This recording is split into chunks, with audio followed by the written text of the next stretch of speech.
Good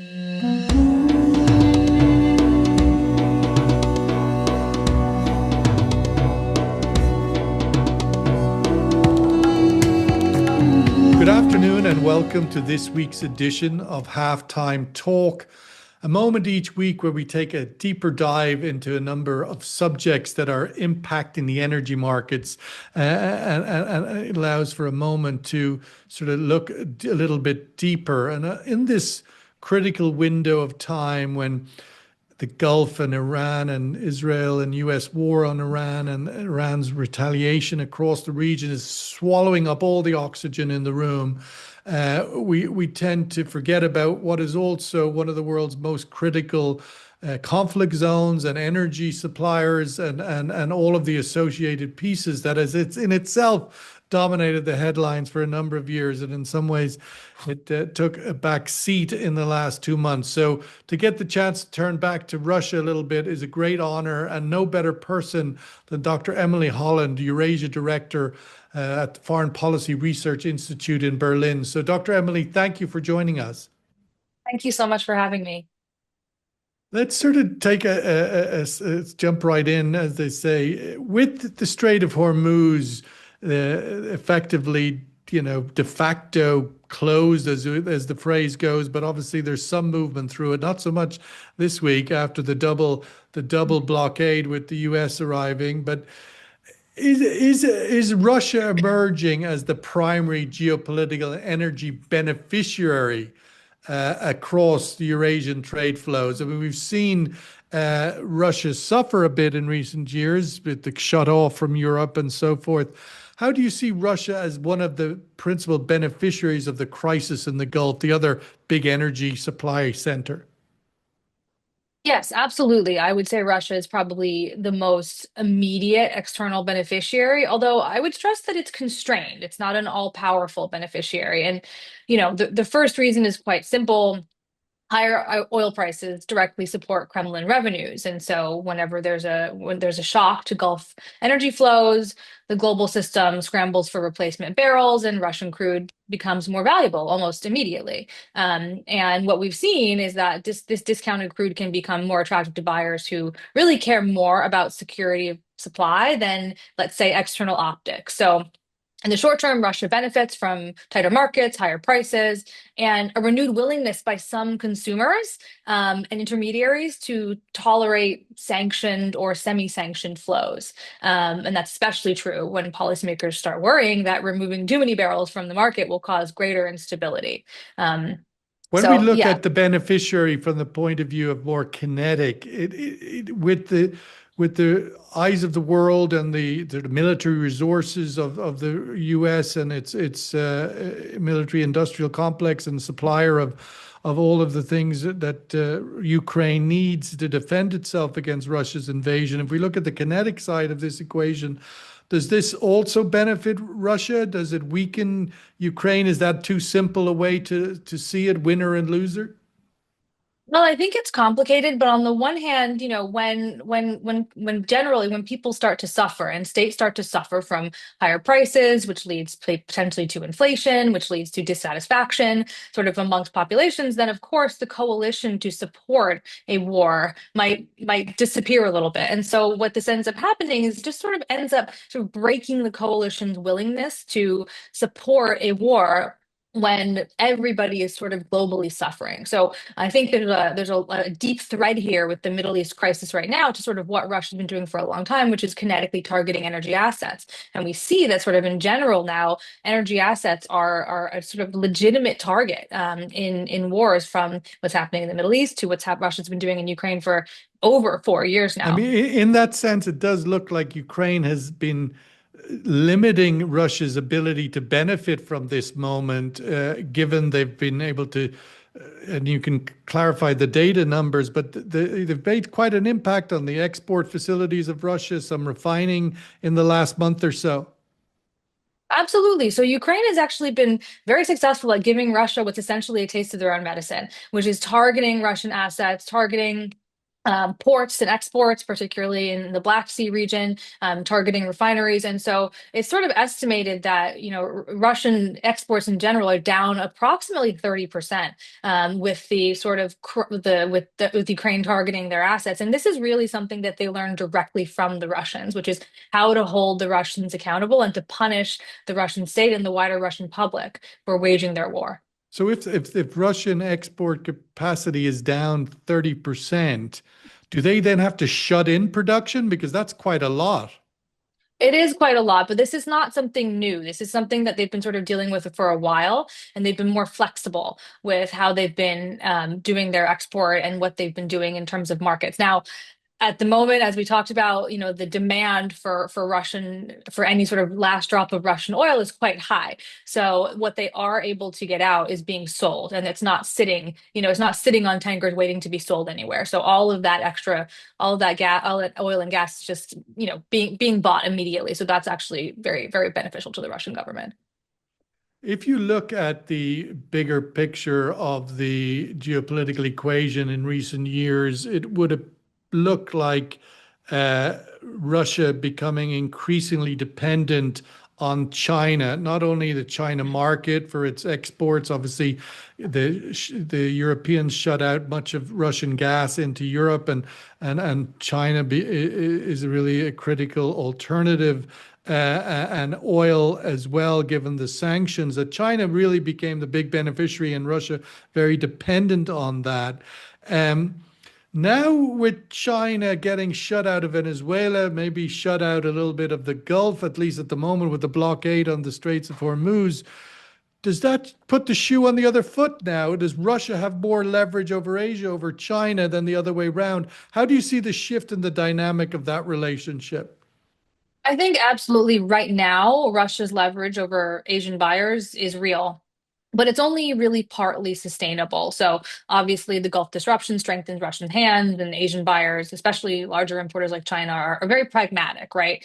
Their question is usually not ideological. So they're like, okay, we have these volumes, it's the right price, let's take it. But there are limits to how durable that leverage really is, because as we all know, Asian consumers are not passive clients. They are very sophisticated, hard-nosed negotiators, and China and India in particular have spent years learning how to arbitrage the sanctions environments to their own benefit. So they're going to buy Russian crude when it benefits them right now, but they will also sort of not use it when they don't have to. So Russia will gain access now, but it does not automatically translate into lasting geopolitical control because ultimately they are extremely dependent on the Chinese market now for their volumes. And the Chinese have been big beneficiaries of that sanctioned regime over the last few years, and India, of course, because of the discounted levels in which Russia has had to sell its oil in order to find a market, and Russia and India being the two principal customers who are willing to take it. Uh, Now sanctions are removed or suspended, or do sanctions have how do you categorize them in their seriousness? If Washington has essentially put its hand in the air on it, where do you see the role of sanctions in suppressing the price point in which Russia has to sell its oil going forward? Yeah, I mean, that's a great question. So, Western governments want obviously to pressure Iran, Venezuela, and Russia all at the same time, but trying to sanction all three during an energy crisis is extremely difficult. And at some point, market stability has to compete with sanctions discipline. And so where we've seen sanctions discipline suffer, we've seen the Trump administration give sanctions relief to certain volumes of Russian crude over the last month, and we'll probably see that again. And so this is where Russia sort of gains room to maneuver. So these limited waivers, licensing adjustments, and softer enforcement can really have an outsized effect because they will relieve all of these bottlenecks, right, in shipping, insurance, and tolerated behavior. And so then that then feeds into a sort of larger geopolitical context, which is should we be even sanctioning Russian oil over the long term if we're in a sustained energy crisis? And will there be support of governments to continue that sanctions regime if there's a continued crunch, which is I mean, that leading was the to whole point in the beginning, wasn't it? With the Biden exactly. sort of the sort of the price cap on Russian oil. It wasn't to stop it; it was just to cap the revenue they got. Exactly, exactly. And so again, once again, this is going to be an issue. It's a political issue. Is there going to be the will to keep sanctioning Russian oil and to keep the price cap when Western consumers are paying extremely high, elevated prices for oil and gas? Are we going to have, or do we already have, a sort of a bit like we have the dark fleet and the official fleet in terms of the unsanctioned and carrying sanctioned oil, but that we now will have two different geographies that if you can get your dark fleet out of the Baltic, then it becomes clean because no one else cares. Where's the European versus America versus everyone else view on this kind of sanctioned sustainability? I think that there's a little bit of friction right now, actually, between the Europeans and the Americans on this. So obviously, the effects of the crisis are going to be more felt in Europe. Europe already pays higher prices for oil and natural gas. Obviously, as you know, the crisis of 2022 is not over in Europe. They were already paying elevated prices for oil and natural gas as a result of removing Russian oil essentially from the market. And now there is an additional crisis. And so Europeans feel this more. Obviously, America is a little bit insulated as a major exporter. And so what I think you're going to see over the next, year or so is probably a little bit of a fracture in the willingness of that coalition to maybe stay disciplined and firm against Russian sanctions. And we have seen some muttering. I think was it the any CEO the other day said we should go back to Russian pipeline gas given the crisis. I mean, Europe finds itself now overtly dependent on America in the way that even more so than it was on Russia. Absolutely. I mean, the European energy policy and energy security policy is something that has not been fixed, right? There was a very, very ambitious plan post Russia's invasion of Ukraine in 2022 called Repower EU to essentially remove all Russian oil and gas from the market. And they've been very successful in that. It's still not entirely. They still rely on some Russian oil and gas. But that plan is extremely ambitious and sort of replacing one dominant supplier for another does not energy security make. And that's essentially what's happened in Europe. They've replaced Russian oil and gas with American and some other. And so even though it's more diversified, they are still heavily dependent on imports. And because we know that global is an oily connected as a globally connected market, that means they are still very vulnerable to any sort of disruptions that happen. And this is something that they need to reckon with and have had a very difficult time figuring out how Well, best to manage this. they thought they had a solution. I mean, with jet fuel coming out of Kuwait and LNG from Qatar, and that the Gulf started to become a bigger part of the European solution. Where does Europe turn now? Does it have to? I mean, where does nuclear in Europe's future? You would think the Germans have to be thinking about turning back on the nuclear power plants, I think like everybody's Japan thinking is about doing. nuclear. I think everybody's thinking about nuclear. Obviously, in Germany, this is a very thorny and very strange sort of domestic political question regarding turning the nuclear back on. It's a German internal domestic politics issue, but everybody's looking towards that. Obviously, everybody is trying to think through how to accelerate the transition, the clean energy transition, but it's not fast, it's not overnight, and that comes with its own set of trading of dependencies. So Europe right now is in a very, very sticky situation. They want to accelerate towards net zero, but they are not there yet. The technology is not there yet. And so how do they manage this sort of in-between period? They've tried to do that by diversifying suppliers, and they have for the most part. But as we can see from recent events, that does not solve their dependency issue. Looking at this sort of state of a heightened geopolitical crisis, we've got the blockades in the Strait of Hormuz, we've got the sort of problematic Bab el-Mandeb in the Red Sea. We had the destruction, the blowing up of the Nord Stream 2 underwater pipeline that north of Germany, coming in from Russia shortly after the start of the Russian invasion of Ukraine. We now have Russian ships, it would appear, hovering over British undersea cables. How vulnerable are we as this sort of geopolitical stress emerges in global undersea and maritime infrastructure being exposed to state-backed disruption or coercion? Extremely vulnerable. And I actually think that that vulnerability is still underestimated. Obviously, this clear lesson from both the war in Ukraine and Iran is that critical infrastructure is not just sort of sitting in the background of conflict, but is at the center of it. It's the main target of it. There's strategic pressure points. And this is really crucial because all of this sort of modern energy infrastructure and cables and pipelines and even data infrastructure was largely built for efficiency and not for security, right? And so it's extremely vulnerable and it's very difficult to protect because of the physical concentration of it, the fact that it's a hybrid disruption, which makes it very asymmetric and hard to respond to, and because of the civ mill overlap. So it's very difficult to coordinate because there's a number of different agencies. And so who is in the remit to protect it? It's a very huge challenge and one that states are beginning to reckon with now for the past few years, but they need a lot more work to figure out how to protect it better. Was there ever even a definition on that outcome within Nord Stream 2 after it was blown up? Whose jurisdiction was it to find the culprit or to do anything about it? No, and that's really the sort of issue because it is a multinationally owned piece of infrastructure that crosses international boundaries and sits in international waters. And so the issue is, well, who is the responsibility to fix it?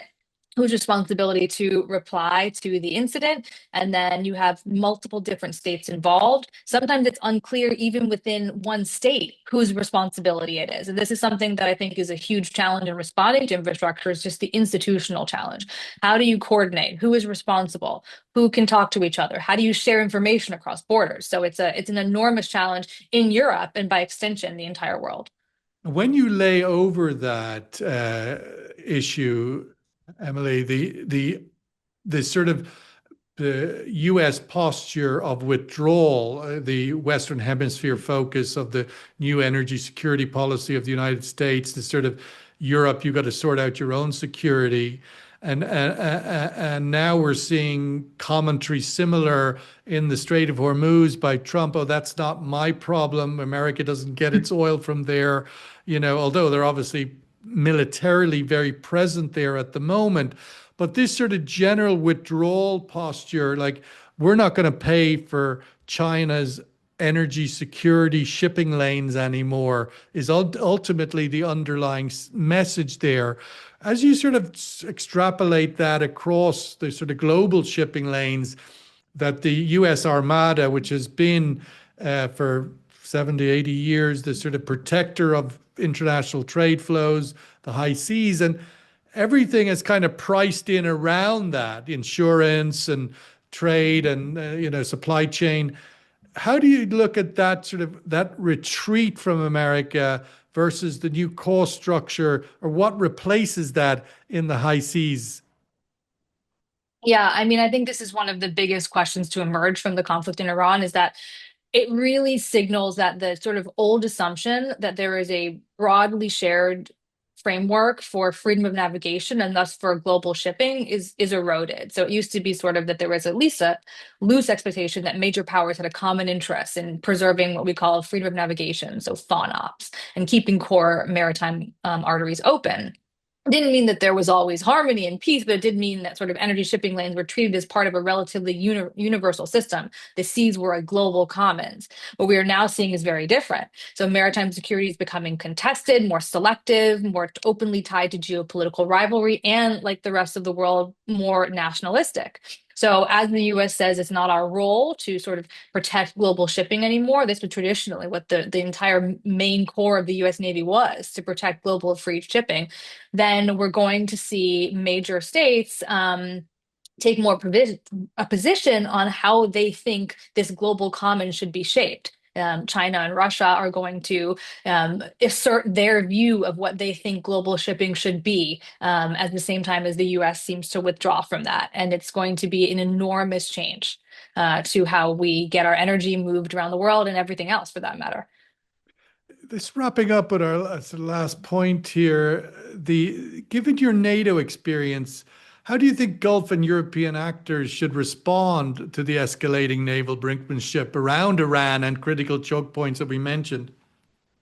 Well, the first thing I would say is that I think the response cannot be purely military, although military solutions are obviously a part of it. And so, one of the major lessons from working at NATO is that critical infrastructure work and sort of keeping these things flowing and the broad network of wide civilian infrastructure is that the threat environment changes faster than the institutions responsible for managing it. So, the first priority should just be building communication and trust. So, global trade partners need better joint mechanisms for threat intelligence, maritime awareness, infrastructure mapping, and crisis communication. Not in theory, but operationally and under a threat pace, a crisis condition. So, who reports what, who talks to who owns the incident, who coordinates with private operators. These are very administrative questions, but in a crisis, they are really strategic. And so the sort of basic governance confusion appears, and sometimes states don't even know their own reporting chains internally. So how can they do that sort of regionally or even cross-regionally? So that's a really important first step to take. Looking at the sort of developments in the context of Europe, NATO, and the sort of emerging cracks this year, Greenland, now the Gulf, and Trump is promising to punish the Europeans for not joining him in the war on Iran. But this, where does Europe, how can Europe, or is there a European NATO peace that can emerge here now that Orban has been defeated? How big of a shift can that allow Europe to start to look at some of these ideas? Well, certainly, I think the Viktor Orban's loss and Magyar's win will help Hungary to be a more productive actor with both in EU and NATO, which will certainly help NATO to be a little bit more of a strong actor. But again, as I always like to say, NATO is the members, and the United States is a member of NATO. So NATO is a defensive organization. It seeks to deter. And so hopefully, with Hungary becoming a little bit more of a productive actor within NATO, they can increase their posture of deterrence, both on critical infrastructure and on shipping and issues such as that. But again, NATO can't do anything if member states, including the US, don't want to participate.